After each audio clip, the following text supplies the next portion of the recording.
Day 175, 2 Kings 6 through 7, Hosea 4 through 7, and Psalm 103.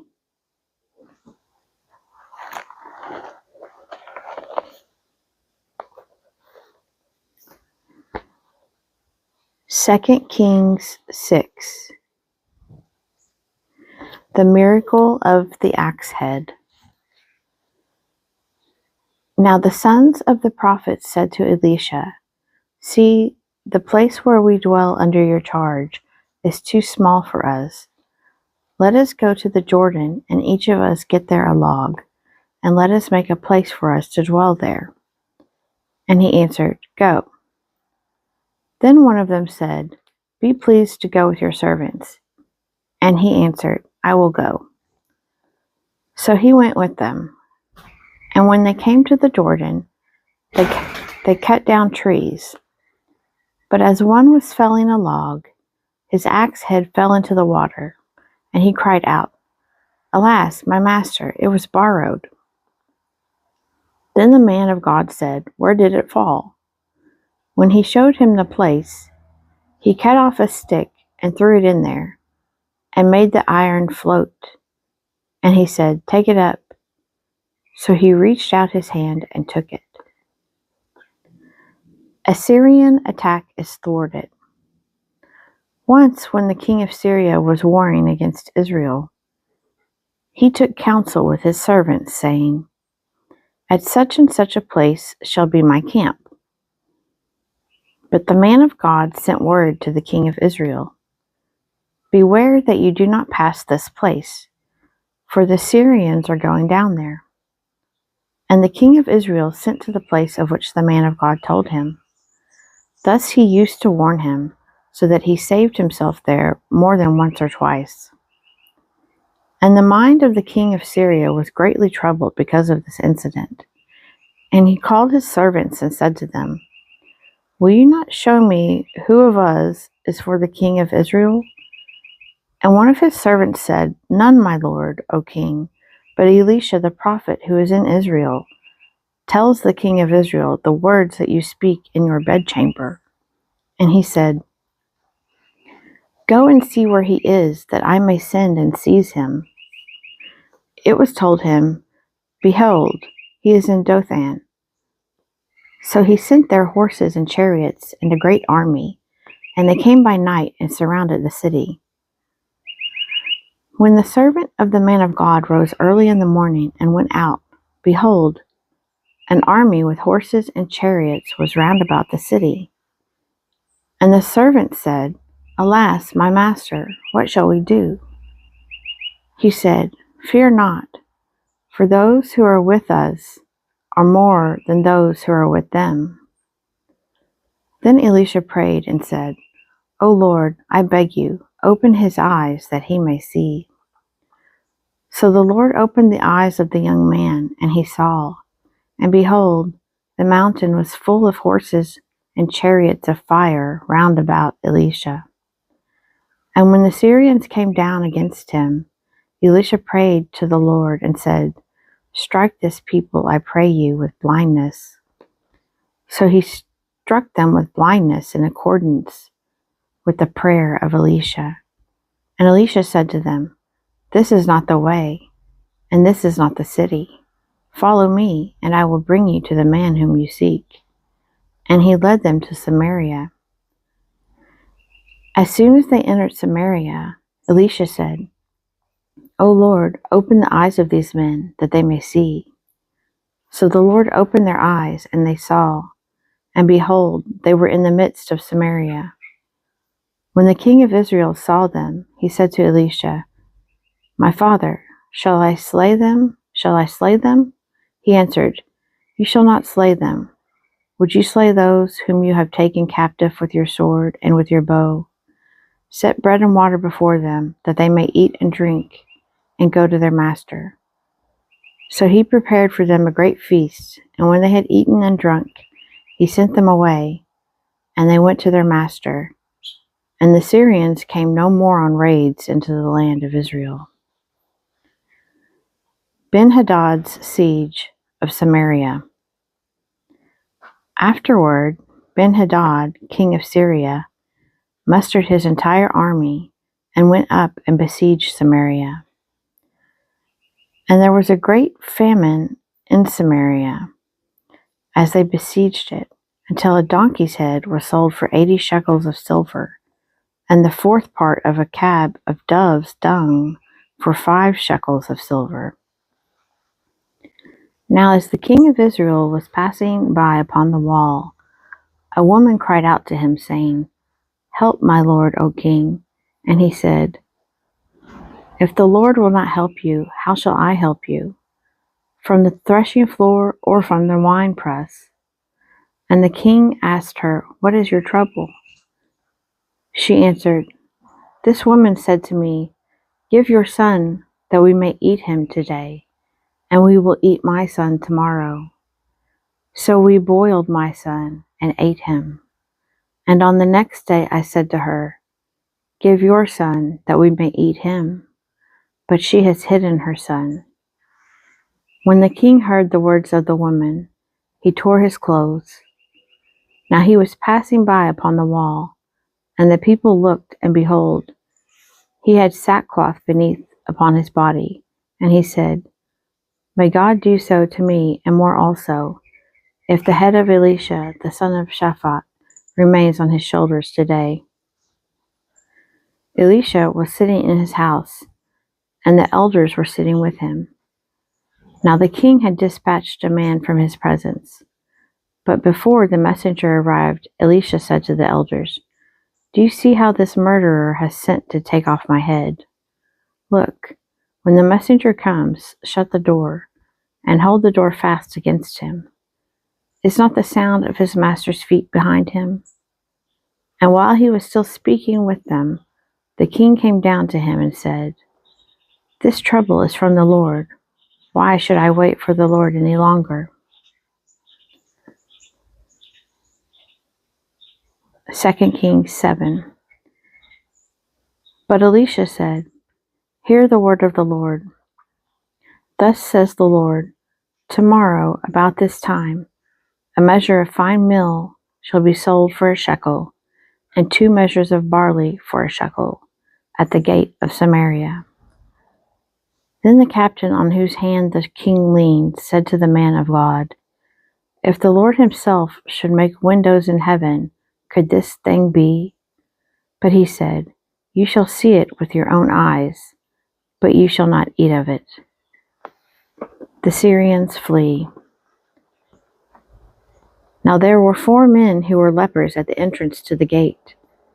And they said to one another, "Why do we sit here till we die? If we say, 'Let us enter the city,' the famine is in the city, and we shall die there. And if we sit here, we die also. So now come, let us go over to the camp of the Syrians. If they spare our lives, we shall live. And if they kill us, we shall but die." So they arose at twilight to go to the camp of the Syrians. But when they came to the edge of the camp of the Syrians, behold, there was no one there. For the Lord had made the army of the Syrians hear the sound of chariots and of horses, the sound of a great army, so that they said to one another, "Behold, the king of Israel has hired against us the kings of the Hittites and the kings of Egypt to come upon us." So they fled away in the twilight and forsook their tents, their horses, and their donkeys, leaving the camp as it was, and fled for their lives. And when these lepers came to the edge of the camp, they went into a tent and ate and drank, and they carried off silver and gold and clothing, and went and hid them. Then they came back and entered another tent, and carried off things from it, and went and hid them. Then they said to one another, "We are not doing right. This day is a day of good news. If we are silent and wait until the morning light, punishment will overtake us. Now therefore come, let us go and tell the king's household." So they came and called to the gatekeepers of the city, and told them, "We came to the camp of the Syrians, and behold, There was no one to be seen or heard there, nothing but the horses tied, and the donkeys tied, and the tents as they were. Then the gatekeepers called out, and it was told within the king's household. And the king rose in the night and said to his servants, I will tell you what the Syrians have prepared against us. They know that we are hungry. Therefore, they have gone out of the camp to hide themselves in the open country, thinking, when they come out of the city, we shall take them alive and get into the city. And one of his servants said, let some men take 5 of the remaining horses, seeing that those who are left here will fare like the whole multitude of Israel that have already perished. Let us send and see. So they took 2 mounted men, and the king sent them after the army of the Syrians, saying, go and see. So they went after them as far as the Jordan, and behold, all the way was littered with garments and equipment, which the Syrians had thrown away in their haste. And the messengers returned and told the king. Then the people went out and plundered the camp of the Syrians. So a measure of fine meal was sold for a shekel, and 2 measures of barley for a shekel, according to the word of the Lord. Now the king had appointed the captain on whose hand he leaned to have charge of the gate. And the people trod upon him in the gate, so that he died, as the man of God had said when the king came down to him. For when the man of God had said to the king, 2 measures of barley shall be sold for a shekel, and a measure of fine meal for a shekel, about this time tomorrow, in the gate of Samaria. The captain had answered the man of God, if the Lord himself should make windows in heaven, could such a thing be? And he had said, you shall see it with your own eyes, but you shall not eat of it. And so it happened to him, for the people trod upon him in the gate, and he died.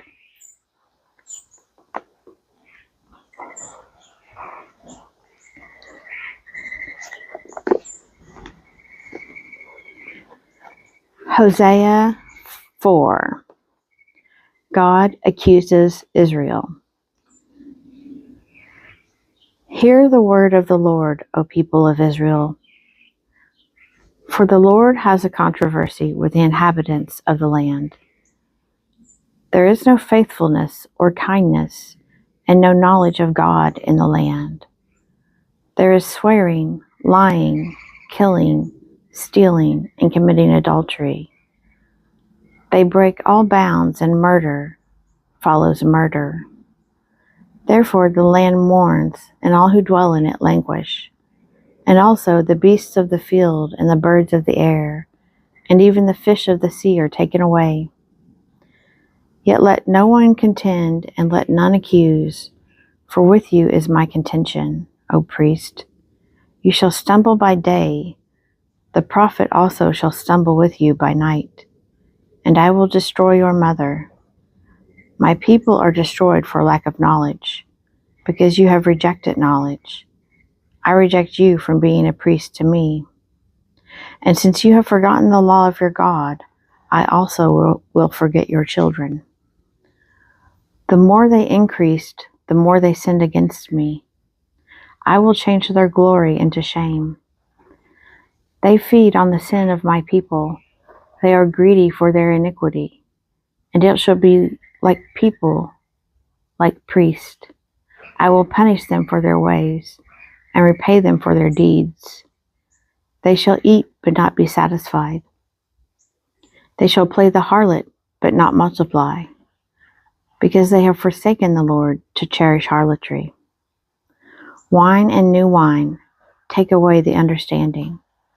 My people inquire of a thing of wood, and their staff gives them oracles. For a spirit of harlotry has led them astray, and they have left their God to play the harlot. They sacrifice on the tops of the mountains, and make offerings upon the hills, under oak, poplar, and terebinth, because their shade is good. Therefore your daughters play the harlot, and your brides commit adultery. I will not punish your daughters when they play the harlot, nor your brides when they commit adultery. For the men themselves go aside with harlots, and sacrifice with prostitutes, and a people without understanding shall come to ruin. Though you play the harlot, O Israel, let not Judah become guilty. Enter not into Gilgal, nor go up to Bethaven, and swear not as the Lord lives. Like a stubborn heifer, Israel is stubborn. Can the Lord now feed them like a lamb in a broad pasture? Ephraim is joined to idols, let him alone. A band of drunkards, they give themselves to harlotry. They love shame more than their glory.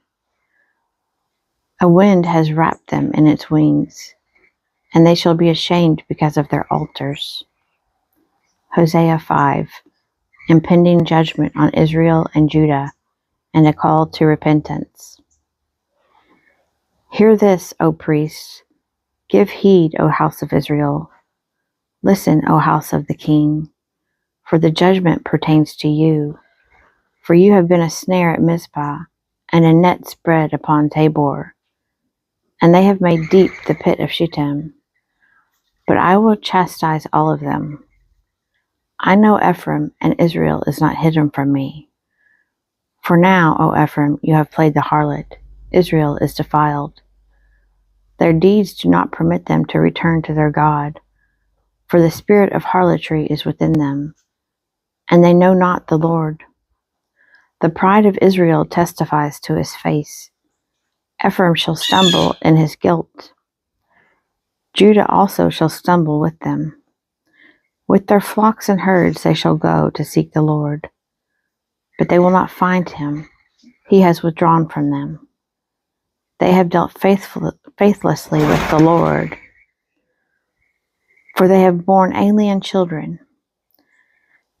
Now the new moon shall devour them with their fields.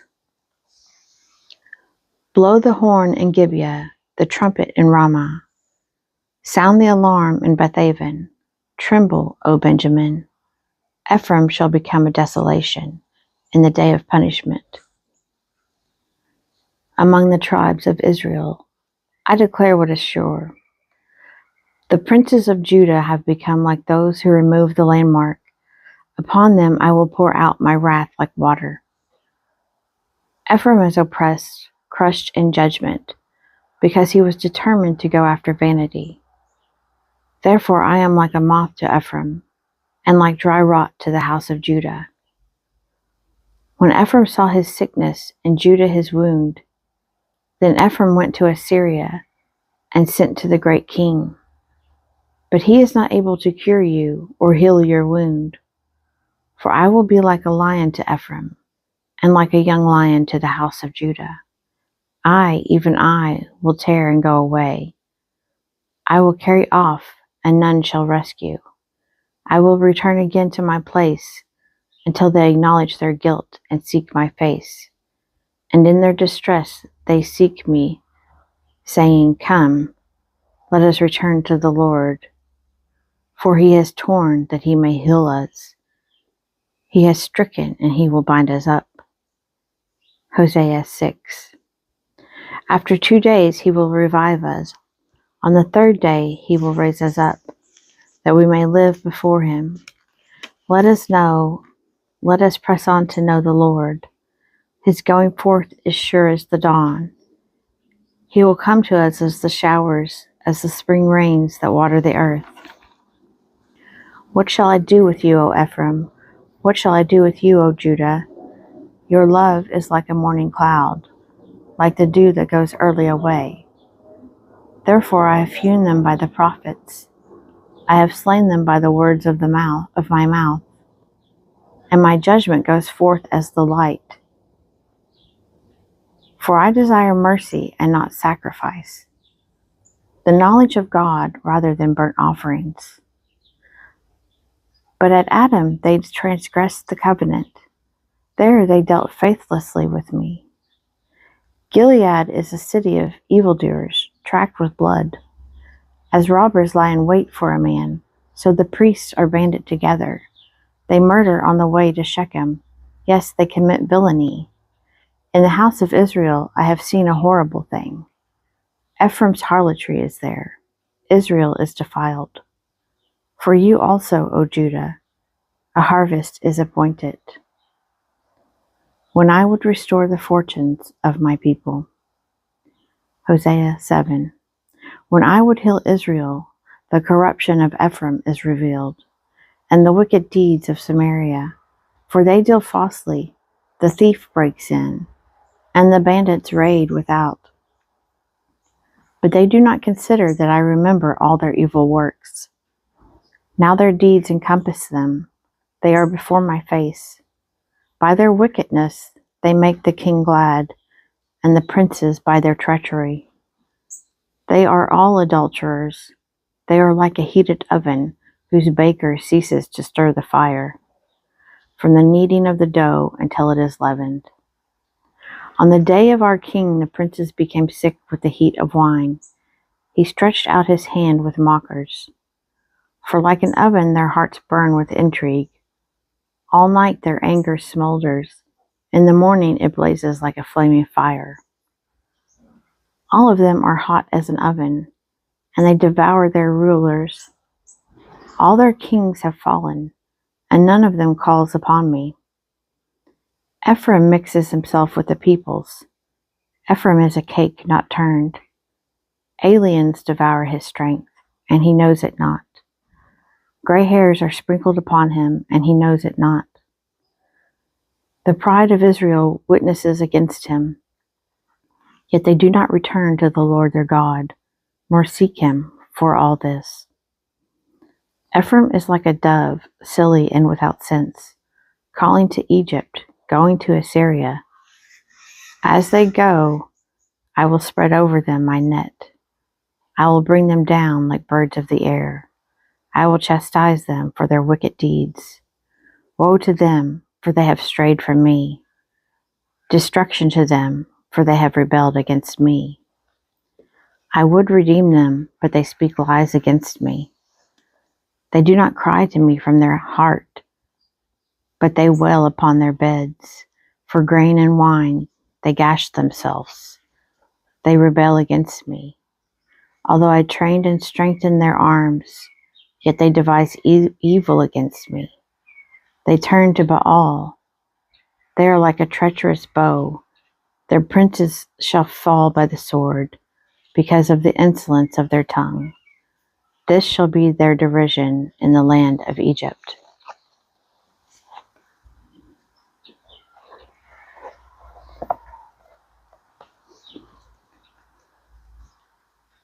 Psalm 103. Thanksgiving for God's goodness, a psalm of David. Bless the Lord, O my soul, and all that is within me. Bless his holy name. Bless the Lord, O my soul, and forget not all his benefits, who forgives all your iniquity, who heals all your diseases, who redeems your life from the pit, who crowns you with mercy and compassion, who satisfies you with good as long as you live, so that your youth is renewed like the eagles. The Lord works vindication and justice for all who are oppressed. He made known his ways to Moses, his acts to the people of Israel. The Lord is merciful and gracious, slow to anger and abounding in mercy. He will not always chide, nor will he keep his anger forever. He does not deal with us according to our sins, nor repay us according to our iniquities. For as the heavens are high above the earth, so great is his mercy toward those who fear him. As far as the east is from the west, so far does he remove our transgressions from us. As a father pities his children, so the Lord pities those who fear him. For he knows our frame, he remembers that we are dust. As for man, his days are like grass. He flourishes like a flower of the field. For the wind passes over it, and it is gone, and its place knows it no more. But the mercy of the Lord is from everlasting to everlasting upon those who fear him, and his righteousness to children's children, to those who keep his covenant and remember to do his commandments. The Lord has established his throne in the heavens, and his kingdom rules over all. Bless the Lord, O you his angels, you mighty ones who do his word, hearkening to the voice of his word. Bless the Lord, all his hosts, his ministers that do his will. Bless the Lord, all his works, in all places of his dominion. Bless the Lord, O my soul.